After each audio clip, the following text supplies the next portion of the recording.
Hi folks, and welcome to today's video, how to help someone with a lumbar disc herniation, back pain or sciatica. Now, first time here, you're probably watching this video because somebody shared this with you and asked you to watch it, okay? Quite possibly because they're having a very difficult time expressing how they're feeling, how their pain's affecting them with this injury, and they want you to try to understand what they are going through. And in today's video, I'm going to give you some hints, tips, and trying to explain to you why the person who sent this video to you is in the condition that they're in and why they need help. So without further ado, let's dive into today's video. So folks, today this video is actually meant for friends, family, partners, relatives of someone who is suffering from a lumbar disc herniation, with sciatica, back pain, okay? And it's a video that I've wanted to make for a long time because a lot of people have said to me, clients have said to me, Colin, you know, my family really struggled to understand, you know, my condition, or my friends struggled to understand why I can't come out. So, as I said, if somebody has shared this with you, okay, they're trying to ask and tell you something which they find very hard to talk about potentially, and I just want to, you know, sort of explain to you guys in today's video what is happening physiologically for these people and psychologically. Now, my own history, I basically herniated my L5S1 twice, almost 19-20 years apart. I brought myself back from that without any surgery. Because I worked in strength and conditioning rehabilitation for more than 20 years. So I was able to bring myself back with conservative care.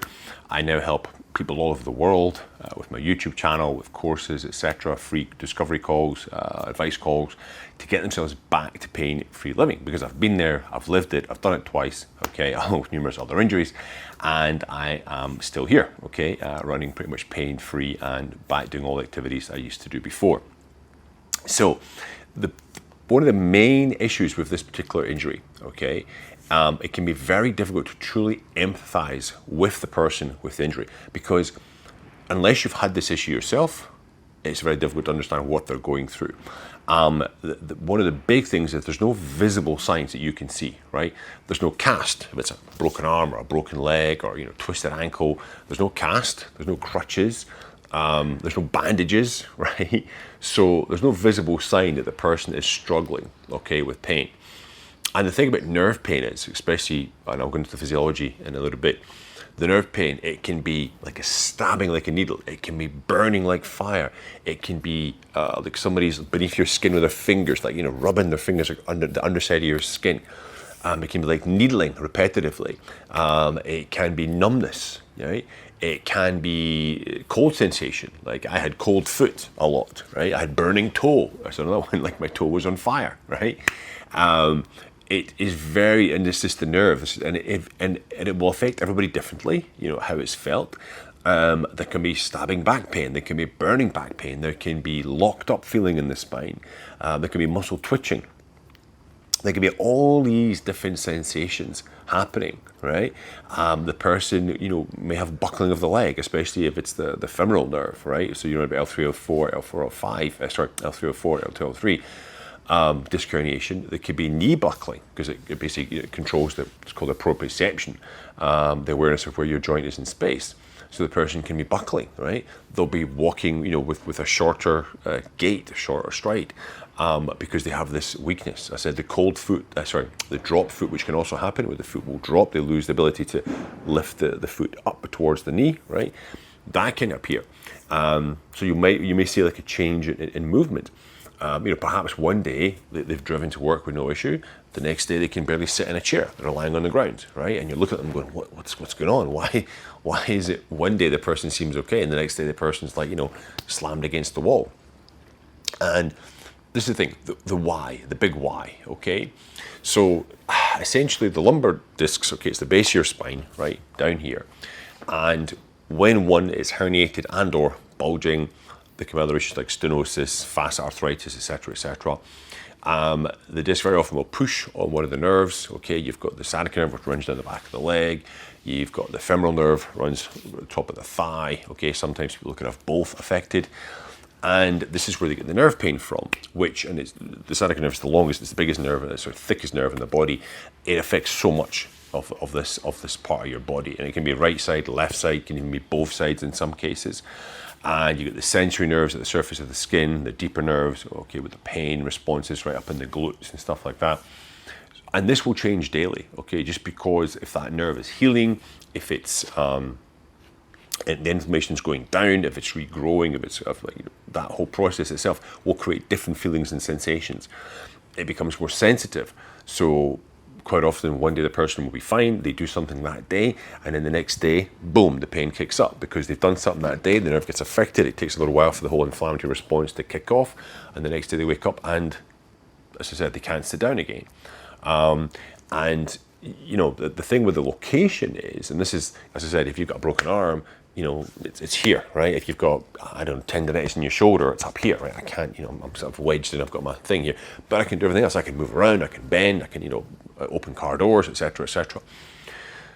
The thing with the location of this injury, because it's your lumbar spine, the lower back, pretty much 99% of what we do, apart from lying down, okay, and even then, it's affected by how you rotate, is affected by that region.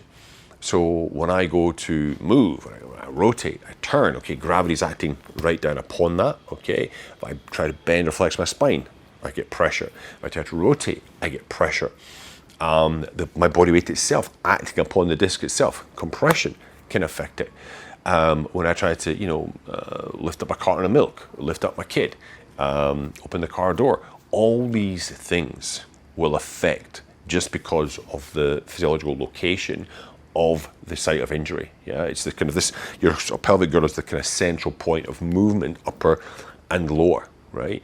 And even though, you know, as I say, it can take like weeks and weeks for this to sort of really, you know, calm down, and it can be, you know, anywhere from 2 to 4 to 4 to 6 weeks for some big flare up, right, to calm down. And during that time, they are going to have difficulty walking, you know, difficulty sitting, you know, they'll be lying down a lot. And this is the thing. So you're going to see behaviors which are completely normal with this injury, right? And you must understand that this is normal for that person at that time, okay? So all these things compounded that I talked about, all the kind of physiological mechanisms behind it, location, what happens with the disc, okay, the time it takes for all these things to sort of start calming down. And just so you know, back onto the kind of the physiological why side of things, the disc itself doesn't have a blood supply, so it takes much longer to heal, and I'm talking months, okay? 6 months, 8, 12, 18 months in some cases, if not longer, depending on the age of the patient and the underlying issue. It can take for everything to kind of get back to being pain-free, normal. So you need to have patience with these people, okay? This is not a joke, you know, don't believe what it says in some of these blogs, 4 to 6 weeks, 4 to 6 weeks. That is completely false, incorrect physiologically, all right? You're talking at least minimum 6 months, okay? More like 8, 12, 14, 16, 18, okay, to be realistic, okay? Now, behavior-wise, what will you see? I mentioned a couple. You'll probably see a shortening of the gait, okay, walking, because even walking can be painful. So the person might be holding on to something, maybe using a stick, a cane, right, to get around because the leg is very weak, okay? They may only walk short distances, and they may have a very short gait. They won't be taking a big stride as they did before, okay? They'll move, as I said, a lot slower, okay? Walking tentatively, right? Like they're walking in eggshells, yeah? They may become more quiet, become, you know, introverted, you know, kind of like more into themselves, which is also usual, okay? It's very common. A lot of people, they're basically internalizing, thinking about, you know, the pain, the emotions they're going through, you know, will it ever be better? Will it ever be pain-free? They will also lose interest in going out with friends. This is a very common one as well. Like maybe the person used to go out and see their buddies on, you know, I don't know, Wednesday and a Sunday. They stop going, yeah? They stop going for dinner. They don't want to go for dinner. They don't play with the kids as much, yeah? They lose interest in like, you know, seeing people, like a zest for life. And yes, people don't like to talk about it, but it is a thing. They will lose interest in sex, okay? Because the position and the action is just too painful, too difficult for them to do. They may spend, if it's your kid that's affected, or your roommate, they may spend more time in their room, alone, okay? They may be working from home more. So maybe if you're a colleague at work, for example, and your buddy hasn't been in, to work, your work colleague, for a week or two now, and he's got this injury, he's not coming in because he's in a lot of pain. Yeah. And it's all normal behavior. Okay, I could go on all day about the things that you're going to see. There's so many changes that can happen, right? They'll spend maybe more time on the internet trying to find a solution. This is very, very common as well. Reading threads on Reddit, reading threads on Facebook, Quora, or okay, whatever it could be, trying to find out more about their issue and trying to get some, words of hope potentially for recovery. It is all normal with how people cope and deal with this injury, right? So look, they're not being lazy, okay? They're not ungrateful. They haven't fallen out of love with you if you're the partner, right? Or defriended you or become boring, right? They're going through a lot of mental and emotional anguish. Okay, it's completely normal. This injury will tear you down. It really will tear you down, especially if the person's been super active before, ex-athlete or was like a big socialite, whatever. This will put the brakes on 100%. Okay, and because it affects so much of your life, as I said, with movement and just activities, it really hits people really hard on the mental health side of things. So all these things that you will see, okay, is exactly as the process goes. All completely normal, okay? So don't get upset with them, right? What they do not need, okay, I cannot stress this enough. What they do not need is berating, right? Oh, why are you so lazy? Why are you always lying around, right? Why don't you come out anymore? Oh, you never do anything. Oh, you're so boring, blah, blah, blah, blah, blah. Trust me, I've heard it from clients, okay? The things that have happened to them, what's been said to them, right? They don't need that, okay? What's wrong with you? What's wrong? Why? Oh, it can't really be that sore, is it? Blah, blah, blah. Okay, I could go on and on and on, right? They don't need that. What they do need, okay, what they also don't need is, and this is another classic one as well, I've heard this numerous times as well, is, just soldier on. My uncle had that, so he just put his head down and went for it, right? Like you're basically questioning their ability or their willpower, right? They don't need that, okay? The other one I often get is like people say, oh, have you tried yoga? Have you tried this? Have you tried that, right? The person's at this point probably tried a million different things, okay? He's probably in a rehab plan as well. He doesn't need to hear, oh, you're kind of what we call backseat driving, chiming in that you should try this, this, and this, right? They need empathy. They need understanding, okay?